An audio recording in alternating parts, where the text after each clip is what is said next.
नमस्कार, आप देख रहे हैं इम्पैक्ट लाइव और मैं हूं आपके साथ करुणा तिवारी। बिहार की राजनीति फिर से गर्मा गई है। एक चिराग पासवान दही भोज रखते हैं और उसमें वो खुद गायब रहते हैं। उनसे जब पत्रकारों द्वारा सवाल किया जाता है बीपीएससी के मुद्दे को भी लेकर, तो क्या कुछ कह रहे हैं आपसे? तमाम देशवासियों को, विशेषतः मेरे प्रदेश के तमाम बिहार वासियों को मकर संक्रांति की ढेर सारी बधाई, ढेर सारी शुभकामनाएं। ये साल हम सबके जीवन को और बेहतर बनाने वाला साल हो। ये साल हम सबके जीवन में खुशियां लाने वाला साल हो। महत्वपूर्ण साल ये हमारे राज्य के लिए चुनावी दृष्टिकोण से भी है। इसी साल बिहार में विधानसभा के चुनाव भी होने हैं। ऐसे में मैं ये मानता हूँ कि ये साल एक बार पुनः बिहार की राजनीति में एक डबल इंजन की सरकार बनाने वाला साल ये होगा, जहां केंद्र में एनडीए की सरकार तो वहीं बिहार में पुनः इस बार एनडीए की सरकार को बिहार की जनता चुनने का फैसला लेगी और ये डबल इंजन की सरकार मिलकर अगले 5 सालों में बिहार को विकास की राह पर और तीव्र गति से आगे लेकर जाने का ये कार्य करेगी। हमारे प्रधानमंत्री जी ने 2047 तक भारत को एक विकसित देश बनाने का लक्ष्य रखा है। ऐसे में भारत का हर एक राज्य विकसित राज्य बने, ये महत्वपूर्ण है। इसीलिए जिस तरीके से एक के बाद एक तमाम बड़ी परियोजनाओं केंद्र सरकार के द्वारा बिहार में लाया गया है, ये अपने में दर्शाता है कि प्रधानमंत्री जी की प्राथमिकताओं में हमारा राज्य है। जहाँ कभी बिहार में देश में मात्र 2 एम्स होते थे, अब बिहार में 2 एम्स हमारे होने जा रहे हैं। सड़कों का जाल हो या केंद्र की गरीब कल्याण की तमाम परियोजना हो, इस सोच के साथ कि बिहार जल्द एक विकसित राज्य बने, हमारी केंद्र की सरकार, हमारी बिहार की सरकार मिलकर कार्य करने का प्रयास कर रही है।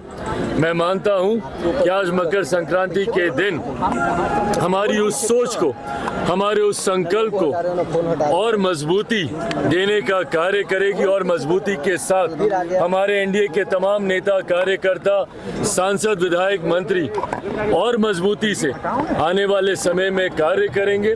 एक बार फिर से आप सबके माध्यम से आप सबको, आपके परिवार वालों को और पूरे बिहार की जनता को मकर संक्रांति की ढेर सारी शुभकामनाएं। नीतीश कुमार से टाइमिंग मिली नहीं आपकी, आप लेट पहुंचे, नीतीश कुमार पहले पहुंचे, क्या है ये? माननीय मुख्यमंत्री जी के कार्यक्रम की व्यस्तता को हम सबको सम्मान देना जरूरी है।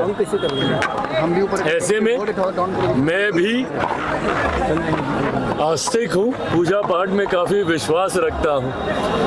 ऐसे में जब उनके आने का समय निर्धारित हुआ उस वक्त मैं पूजा में था। आज विशेष पूजा थी मकर संक्रांति के अवसर पर। मेरे लिए संभव नहीं था कि मैं तुरंत उस पूजा को छोड़कर आ सकूं।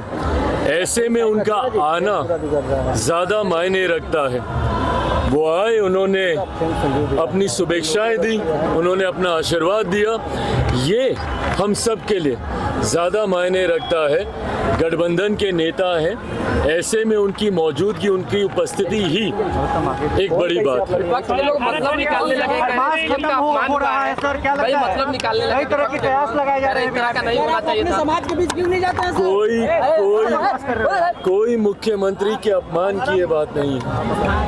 मेरे मुख्यमंत्री जी की अपनी व्यस्तताएं हैं और उन व्यस्तताओं का सम्मान करना हम सब की जिम्मेदारी है। है। ऐसे में मैंने जैसा कहा कि जिस वक्त उनका आगमन हुआ उस वक्त मैं पूजा में था, किसी भी और कार्य में होता तो मैं भी तुरंत उस वक्त यहाँ पे रहता, बट जैसे ही उनके आने की जानकारी मिली, हमारे प्रदेश के तमाम नेतागण, हमारे प्रदेश अध्यक्ष, तमाम लोग यहाँ पर उपस्थित थे। उनकी मौजूदगी, उनका यहाँ पर आना, उन्होंने अपनी शुभकामनाएं दी, ये हम लोगों के लिए आशीर्वाद के स्वरूप है। बहुत बहुत धन्यवाद। राहुल गांधी है, वो अरविंद केजरीवाल है, वो अरविंद केजरीवाल को झूठे वादे से कर दिल्ली चुनाव को लेकर बताइए। देखिए, हकीकत यह है कि दिल्ली चुनाव में अब कांग्रेस के कोई मायने रहे नहीं। ये वही कांग्रेस पार्टी है जिन्होंने एक लंबे समय तक दिल्ली में शासन करने का काम किया।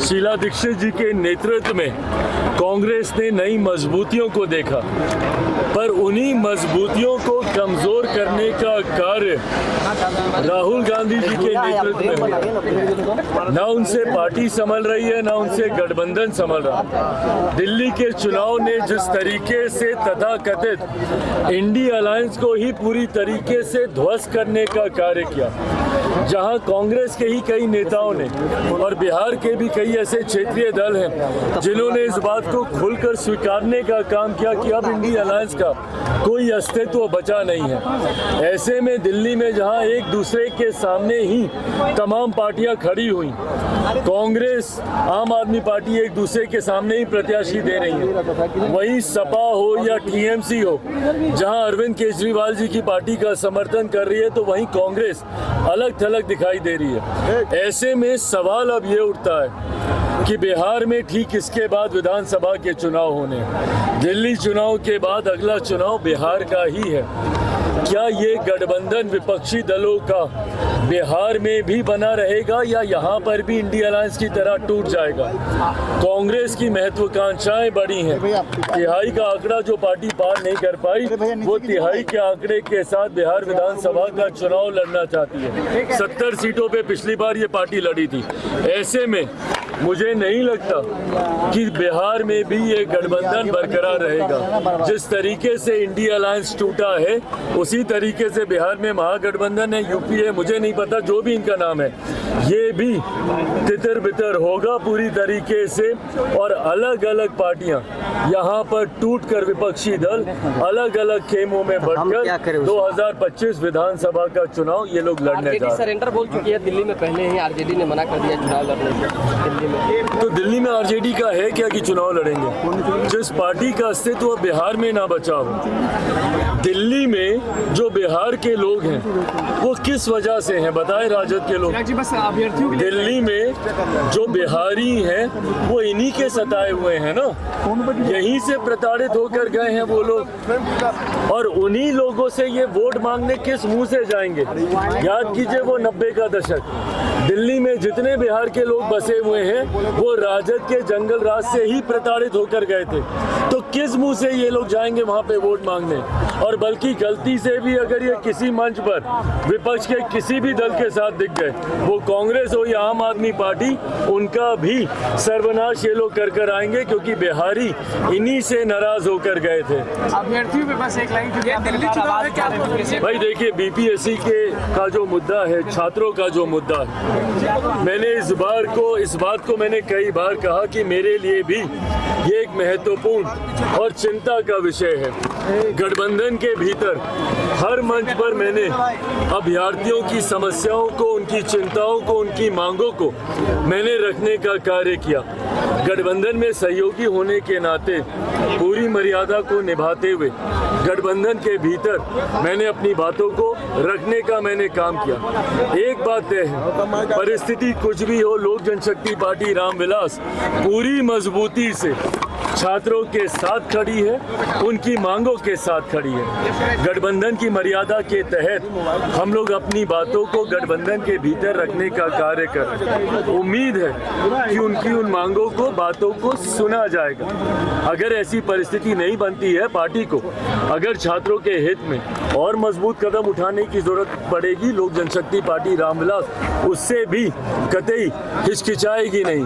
पर मैं मानता हूं कि किसी भी छात्र लोकतंत्र के साथ किसी तरीके का कोई अन्याय नहीं होगा।